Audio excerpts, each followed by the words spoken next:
हुए लबों से चली जाती है मुस्कुराहट, ऐसा क्यों होता है? डूबे सुंदर सपने में होती है सरसराहट, ऐसा क्यों होता है? किसी अपने की आंखों से जब देखना चाहते हैं हम ये दुनिया, बहती हुई हवा में आंधी की होती है मिलावट, ऐसा क्यों होता है? नमस्कार, मैं हूँ योगिता सिंह और आप सभी का स्वागत है आपके ही अपने मनपसंद कार्यक्रम बस अब दुख और नहीं तृतीय में।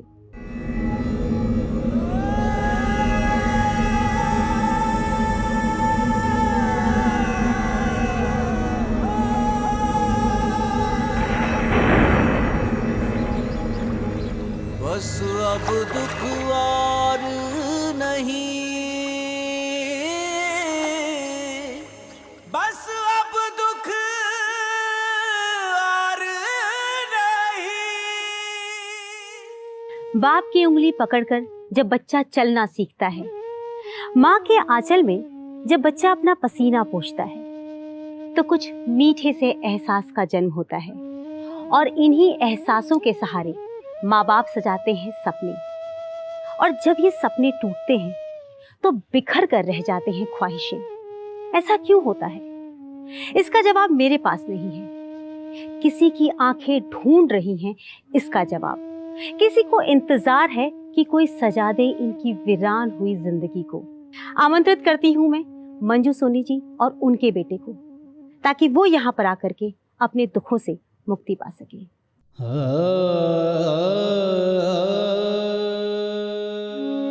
राजीव सोनी, उम्र के ऐसे पड़ाव पर उसके साथ एक ऐसा हादसा हुआ जिस पर इंसान पूरी तरह से कोशिश करता है कि उसके ख्वाबों को पूरा किया जाए। वो अपने माँ बाप के जीवन में खुशियां भर देना चाहता है कि उसके माँ बाप के जीवन में कोई दुख ना आए, लेकिन ऐसा कुछ नहीं हुआ।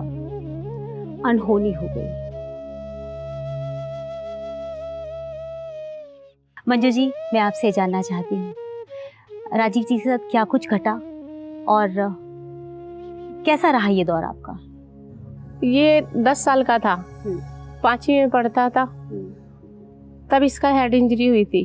ट्रक से इसकी एक्सीडेंट हुआ था।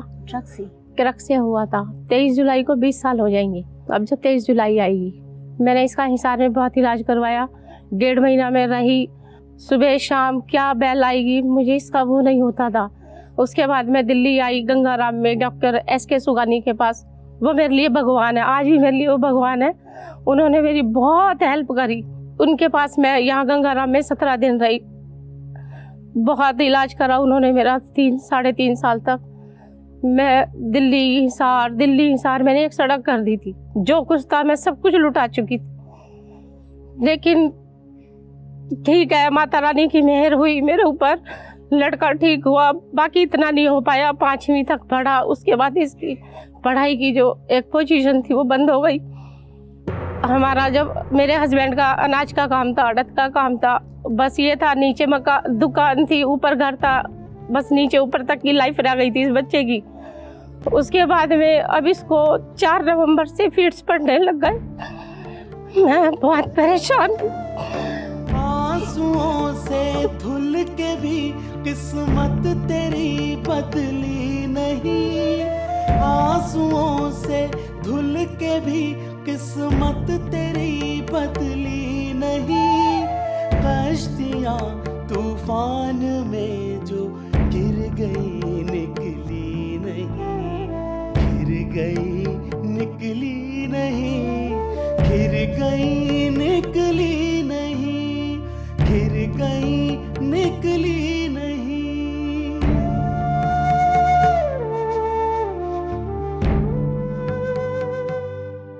परेशान मत होइए, क्योंकि मैं ये सोचती हूँ कि अब मैं हमेशा नहीं रहूंगी, इसके पापा भी नहीं रहे। हमारे बाद इस बच्चे का क्या होगा? मेरे से किसी ने पत्थर कहा, मैंने पत्थर पूजा। मैंने क्या, जिसके मुझे पैर नहीं देखने थे, मैंने उस आदमी की शक्ल देखी। अब मैं ये चाहती हूँ, पता नहीं मैंने कुछ बुरे कर्म करे हुए हैं जिसका मैं भुगतान भुगत रही हूँ। मैं ये मानती हूँ। ऐसा बिल्कुल मत सोचिए मंजू जी, ऐसा बिल्कुल लेकिन मैं गुरुजी से ये प्रार्थना करती हूँ कि मैं कुछ ऐसा क्या करूं कि आगे की जो भी ज़्यादा थोड़ी लाइफ इसकी है वो ऐसी हो जाए कि अपने ऊपर थोड़ा सा है डिपेंड हो जाए। ये अभी हम लोगों के ऊपर डिपेंड है। राजीव, हाँ जी, आप क्या बोलिए। करना चाहते हैं? ये तो मम्मी पापा के ऊपर ही है, नहीं। हम क्या बताएं। आपका कुछ तो मन करता होगा ना राजीव? हमको तो ये ऐसे ही मन कर रहा है, जब बस पापा करते थे वही हम करें। पापा वाला काम करना हाँ, चाहते हैं अपना आप? वही तो काम है। पापा जो बिजनेस करते हाँ, हैं जो वो करना पापा चाहते हैं? बिजनेस करते हैं वही हम करें। आपको आता है थोड़ा बहुत? हाँ, आता है, सारा बिजनेस आता है। सारा बिजनेस आता है? हाँ, राजीव, आपको क्या पसंद है बहुत ज्यादा? जो पापा कर रहे हैं काम वही हमें काम पसंद है। काम के अलावा आपको कुछ और नहीं पसंद? और क्या पसंद है, काम किसी कुछ और हो सकती है बात। नहीं, बहुत कुछ हो सकती है। अभी आपको बहुत आगे जीना है, बहुत अच्छा बनना है और जिंदगी में बहुत तरक्की करनी है। अभी पूरी तरह से आपके ऊपर डिपेंड हमारे नहीं है। ऊपर डिपेंड है। इसको मैं कह दूंगी राजीव यहाँ बैठो, आपको ये काम करना है, तो ये वो काम कर लेगा। इससे मैं कुछ सोचूं कि मैं इसको आज 10,000 रुपये लगा के, कोई 20,000 रुपये लगा के चलो इसको अपना कोई कहाँ ऐसा ठैया बना दूं बैठे यार, तो आज के टाइम में दुनिया ऐसी है कि वो आधे घंटे में इसको लूट के ले जाएगी। बिल्कुल सही। मैं गुरुजी का प्रोग्राम काफ़ी टाइम से देखती थी। मैं यही सोचती थी कभी मेरा भी नंबर आएगा, गुरुजी मेरा भी मार्गदर्शन करेंगे। ओह गॉड। अब ये सोचती हूँ कि हो सकता है कहीं गलतियाँ मैंने करी हैं, हमने गलती करी हैं कुछ तो। नहीं मंजू जी, ये हम कभी नहीं मानते कि हमने जो आज गलतियां की हैं उस गलती की सज़ा हमें इतनी जल्दी मिल जाएगी। कई ऐसी चीज़ें होती हैं जो जन्म कुंडली में पहले से ही लिखी होती हैं। अगर आप डॉक्टर साहब का कार्यक्रम हमेशा से देखती रही हैं तो आपको पता होगा, उसमें वो हमेशा कहते हैं कि ग्रह किसी को नहीं देखते, कौन मासूम है कौन नहीं, वो इस बात पर तवज्जो नहीं देते। उन्हें सज़ा देनी है तो देनी है। शायद सज़ा के रूप में आज इनके साथ कष्ट है, लेकिन हम कितना इन्हें ठीक कर सकते हैं, मेरे ख्याल से ये इम्तहान यहाँ आज मेरा भी होगा और doctor G D Vashishtha ji का भी होगा, क्योंकि मुझे बहुत विश्वास है, बहुत भरोसा है। बहुत कुछ उन्होंने दुनिया में बदला है, लेकिन अब इनकी स्थिति में हम कितना कुछ कर पाएंगे ये देखने वाली बात होगी। अब आपके साथ ये सब कुछ क्यों घटा, हम पहले ये जानेंगे कि ये घटना जो घटी है, दुर्घटनाएं जो घटी हैं आपके जीवन में, आपके बेटे की जन्म कुंडली के अनुसार क्या कुछ था ऐसा, और उसके बाद क्या समाधान है। क्या आपका बेटा बिल्कुल ठीक हो सकता है या कुछ हद तक ठीक हो सकता है, जिससे कि अपनी आगे की ज़िंदगी ये अच्छी तरीके से गुजार सके। हम सारे सवालों के जवाब ज़रूर लेंगे। मैं आमंत्रित करना चाहूँगी doctor G D Vashishtha ji को, ताकि वो आपको एक सही रास्ता दिखाएं, एक मार्गदर्शन दें। स्वागत करती हूँ।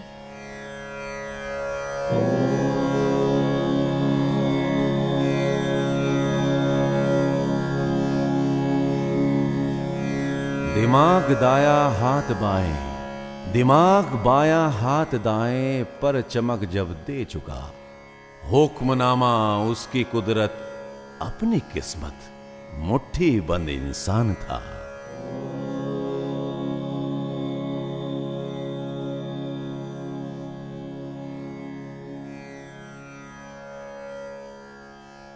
गुरुजी, ये राजीव जी हैं, ये उनकी मम्मी हैं मंजू जी। ये लोग अपनी समस्याओं को लेकर के आए हैं। इनकी date of birth Manju ji, बेटे की डेट ऑफ बर्थ इसकी बताइए। डेट ऑफ बर्थ है 4 नवंबर 4 नवंबर 1981।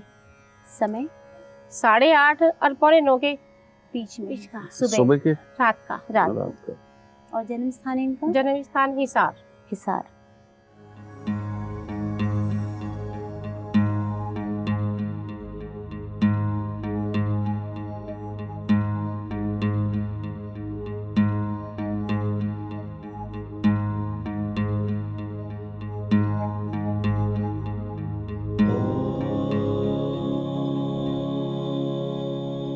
गुरुजी, अब मैं चाहती हूँ कि आप भी नजरें इनायत करें, इनकी जन्म कुंडली देख करके बताएं कि इनके जीवन में सुख कब आएगा। बेटा, इनकी जन्म कुंडली के अंदर अगर जो मैं देख रहा हूँ, ये लोग लगभग एक नहीं सब लोग ही जितने घर के लोग हैं, ये दिल के बहुत अच्छे इंसान हैं। लेकिन ये चंद्र केतु का मेल जो कि काल सर्प दोष भी बन के बैठा हुआ है इसकी जन्म कुंडली के अंदर, ये इस बच्चे को सारी जिंदगी डबल माइंडेड करेगा, कंफ्यूजन में डालेगा, मन की शांति, घर के अंदर की सुख शांति को भंग करेगा, रुपया पैसा प्रॉपर्टी होते हुए भी उसके सुखों के लिए खराबी के योग देगा। या प्रॉपर्टी को लेकर के कोई ना कोई परेशानियों का योग पैदा करेगा। और इसी योग के चलते हुए बेटा ये काल सर्प दोष बेमतलब की चीजों के ऊपर धन खर्च बढ़ाता चला जाता है। सूर्य और बृहस्पति 5वें स्थान पर बैठे हुए हैं। इसके लिए एक स्पेशल लॉ है, लाल किताब के अंदर कहा जाता है कि जब भी लगन के अंदर पापी ग्रह आएंगे तभी तभी सेहत के अंदर तकलीफें दे करके जाएंगे और बेमतलब की मुसीबतें दे करके उनके ऊपर धन खर्च करवा के दे कर जाएंगे। ऊपर से चौथे घर के अंदर बैठे हुए शनिदेव जब भी इनके घर के अंदर मकान बनेगा, किसी भी तरह की कोई कंस्ट्रक्शन रेनोवेशन होगी, तभी घर के अंदर मुसीबतों के वो दौर जिसके अंदर की अंदर ही अंदर पैसे के नुकसान हो, बेमतलब की किचकिच के माहौल हो, इमोशनली पूरा परिवार एक रहेगा, लेकिन ये शनिदेव फिर चोट पे चोट देते चले जाएंगे। इसमें अल्टीमेटली एक दूसरी प्रॉब्लम और भी बैठी हुई है जो कि पितृ दोष है केतु का। कहते हैं अपने भाई भले 5 हो लेकिन उनके सुख नहीं मिल पाते। अगर वो दिल से जुड़े हुए होंगे तो वो स्वयं परेशान होंगे, अगर वो काट के अलग निकलेंगे तो वो सुखी भी हो जाएंगे, लेकिन पिता के साथ में रहते हुए बच्चे सदा दुखी ही रहते हैं, क्योंकि पिताओं की किस्मत के अंदर, इनके खानदान के अंदर पुत्रों का सुख नहीं लिखा हुआ।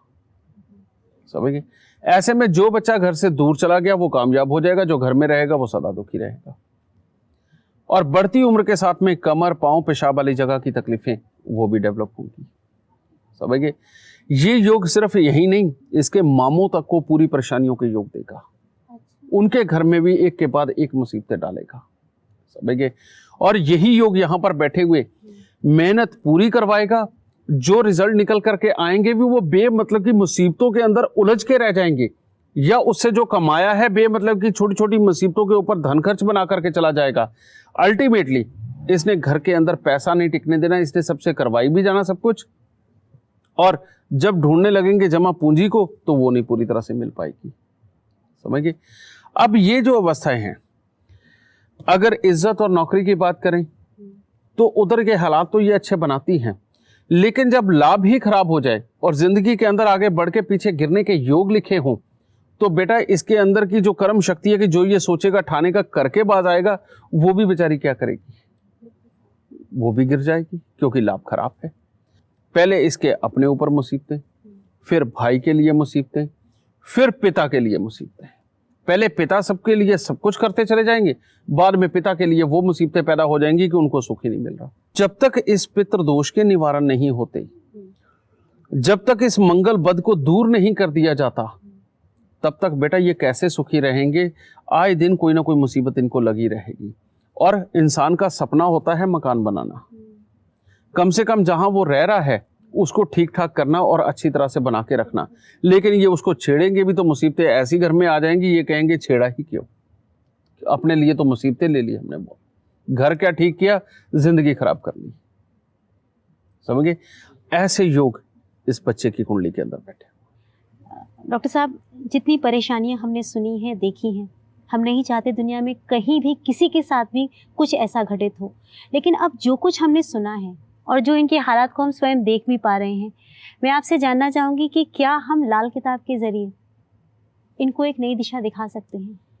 बेटा सही मायने में इनके लिए सबसे बुरा समय तो तब शुरू हो गया जब बड़े भाई की शादी हुई होगी और जब इसके ऊपर 28वां साल आ रहा होगा।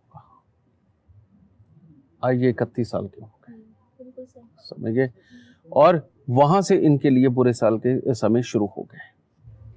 गुरुजी, क्योंकि लेकिन ये जब ये मंगल 12 बात है। साल के थे तभी भी एक्सीडेंट हुआ था ना? 10 साल का 10 था। साल। 10 साल के थे तब भी हुआ था, तब भी राहु देव ने ही बुरा फल दिया था, क्योंकि 7 से 13 वर्ष की जो उम्र है, इसके अंदर इन्होंने घर में कोई टॉयलेट, बाथरूम, गेट, सीढ़ियाँ, छत या फर्श कुछ भी तोड़ के बनाया होगा, उसके बाद में मुसीबत आ गई होगी।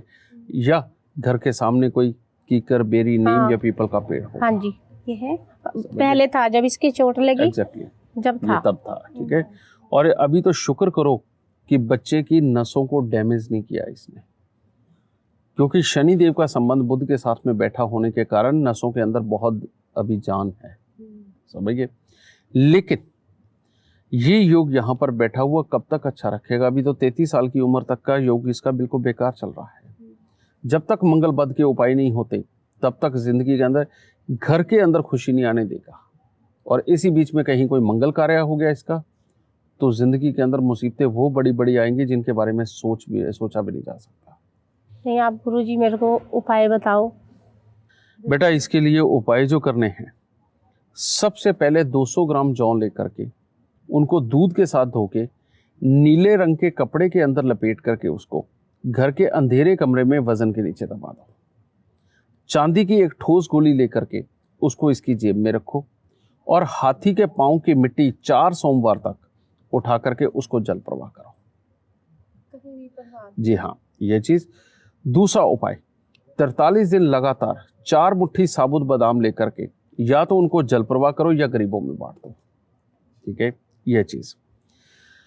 एक सोने का बंदर बनाना है, छोटा सा सोने का बंदर बना के उसका थोड़ा सा मुंह बड़ा रखना है नॉर्मल साइज से, और लाल रंग की जो लिपस्टिक होती है जो औरतें लगाती हैं, लाल रंग की लिपस्टिक लेके हर रोज सुबह उस बंदर के मुंह के ऊपर लगानी है और उस बंदर को सदा अपनी जेब में रखना है। ठीक है, ये उपाय बेहद ज्यादा जरूरी है। इससे सूर्य को बल मिलेगा और परमात्मा की दया से इसकी काबिलियतें सामने आएंगी। फिर तीसरा उपाय, यहां पर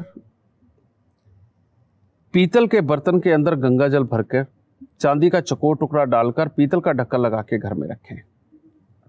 चंद्र ग्रहण के ऊपर 8 नारियल पूजा वाले, 800 ग्राम काले सफेद तिल, 800 ग्राम साबुत बादाम, 800 ग्राम सरसों का तेल और 80 सिगरेट प्लेन जो बिना फिल्टर की होती है वो लेके एक ही जगह मिक्स करके इसके सर से 7 बार उतार के चंद्र ग्रहण के मध्य में उसको जल प्रवाह हर चंद्र ग्रहण पे करना है। ये करना है। एक काले सफेद चमड़े की ढोलकी लेनी है आपको, जो बजाने वाली ढोलकी होती है उसके साइडों पे चमड़ा लगा होता है। वो चमड़ा सफेद होना चाहिए पूरा, सेंटर में काला पोर्शन होता ही है उसके। काले सफेद चमड़े की ढोलकी लेकर के साल में एक बार मंदिर में जरूर देनी है। इस चीज का खास ध्यान रखना है। और साथ ही इसके अब मंगल के उपाय, साउथ फेसिंग मकान में नहीं रहना, घर के सामने पार्क, मैदान या खाली प्लॉट नहीं होना चाहिए, कीकर, बेरी, नीम या पीपल का पेड़ आसपास में नहीं होना चाहिए। समझ गए। मिट्टी के लोटे के अंदर शहद भर करके ढाक के 7 पत्ते लेकर के उनको दूध के साथ धो करके खड्डा खोदना है वीरान जमीन के अंदर जाकर के, उसके अंदर पहले पत्ते रखने हैं। पत्ते रख के वो शहद भरा जो लोटा है वो उसके ऊपर रख करके और खड्डे को बंद कर देना है और खोदने का औजार वहीं छोड़ के आना है और जिसमें दूध लेकर के गए पत्ते धोने के लिए वो भी औजार वहीं पे छोड़ के आना है। जिस दिन ये उपाय हो गए उस दिन के बाद में परमात्मा की दया से इसको कोई बुरी नजर नहीं सताएगी और बुरे ग्रह अपना मुंह मोड़ करके चले जाएंगे और हर तरह से अच्छे हालात इसको तब तक चलते रहेंगे जब तक ये चंद्र ग्रहण का उपाय करता रहेगा। हर चंद्र ग्रहण पे करना है। और इसके पिता के दोनों कान या एक कान छिदवा करके उनको कहो कि सोना इसमें धारण करें। काले कुत्ते को रोटी जरूर डालनी है। ठीक है। घर में नीले और काले रंग की वस्तुएं बिल्कुल नहीं होनी चाहिए और नीले और काले रंग से इनको सख्त परहेज भी रखना है। ठीक है। इसके साथ ही अगर ये माँ लक्ष्मी की पूजा करते हैं तो इनको बहुत सुख प्राप्त होंगे। ठीक है। साथ में ही इसके शनि देव की भी कभी कभी ये पूजा कर सकते हैं, लेकिन 48 साल की उम्र से पहले ये मकान नहीं बना सकते। अगर इन्होंने 48 साल की उम्र से पहले मकान बना लिया तो इनके घर के अंदर कलेश फिर आ जाएंगे। एक ये चीज, जो इसकी बीवी होनी चाहिए बहुत ज्यादा सफेद रंग ना हो, उसका नॉर्मल सफेद रंग हो चलेगा। अगर बहुत ज्यादा सफेद रंग की इसको जीवन साथी मिल गया तो वो इसकी जिंदगी के अंदर एक तरह की बहुत बड़ी मुसीबतें लेकर के आएगा। इसीलिए ना तो काला होना चाहिए ना बहुत ज्यादा सफेद होना चाहिए, एक नॉर्मल रंग का जीवन साथी इसको चाहिए जो कि इसका पूर्ण रूप से साथ देगा और जिंदगी के अंदर सब कुछ अच्छे हालात पे रहेगा। शराब मांस का प्रयोग इसको भूल के भी जिंदगी के अंदर नहीं करना, क्योंकि इसकी कुंडली के अंदर सूर्य और बृहस्पति का मेल, एक ये मेल ऐसा है, अगर शराब मांस का प्रयोग किया जाए तो ये योग बहुत ही बुरा फल देता है। अगर शराब मांस का प्रयोग नहीं किया जाता तो ये इंसान की इज्जत अपने पिता से बढ़कर के बनाता है। समझिए, इन चीजों का खास ध्यान रखना है आपको। सिर्फ इतने से उपाय और इसकी सारी जिंदगी सुखद हो जाएगी। चलिए, सुनकर कैसा लग रहा है आपको? मुझे बहुत अच्छा लगा। मुझे लगता है शायद आज से ही अगर उपाय जो आपने मुझे बताए हैं तो माता रानी ने सब कुछ अपने ऊपर ले लिया। सच बात है, माता रानी जरूर सुख दे। माता रानी, आज माता रानी की मेहर है, माता दिल्ली में आने के बाद अब झंडे वाली की मेहर है, रोती हूँ तो उसके आगे जाके रोती हूँ। वो सुन, चिंता मत कर बेटा, परमात्मा बाद सुख देगा इन उपायों के बाद में। इसके पापा हैं वो भी बहुत हेल्प करते हैं, उन्हीं को देख देख करके दिलासा मेरे को अंदर से आ जाती है। बाकी दिल में तमन्ना तो बहुत है कि पता नहीं मैं भी कुछ करूं क्या, लेकिन बस बेटे को देख करके। चिंता मत करो, पिता ने पितृदोष के उपाय कर दिया तो और कान छिदवा के उन्होंने सोना पहन लिया तो बेटों के सुख उनके नसीब में जरूर बनेंगे। चलिए, मैं तो यही चाहती थी कि आपको आपके सवालों के जवाब मिल जाएं। जवाब सारे दे दिए हैं डॉक्टर साहब ने, लेकिन अब बारी है लाल किताब अमृत की। लाल किताब अमृत आपको दी जाएगी अब, जो इन्होंने स्वयं बनाई है, रिसर्च के बाद बनाई है, और वो अमृत ऐसा है जो आपके बच्चे के जीवन में अमृत खोल देगा। आप जब उसे पढ़ेंगी, पढ़ते पढ़ते आपको आभास होगा कि समस्याएं आपके जीवन में क्यों आई, बचाव का रास्ता क्या है।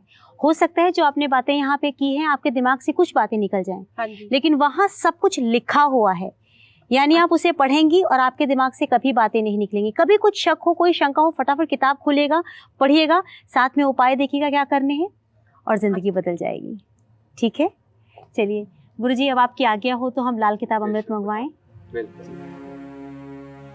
इल्म बदल दे किस्मत लेखा, मुश्किल वक्त तमाम हुआ, जालिम वक्त को रहमत देखा, जालिम वक्त को रहमत देखा, लाल किताब अमृत नाम हुआ, लाल किताब अमृत नाम हुआ, लाल किताब अमृत नाम हुआ।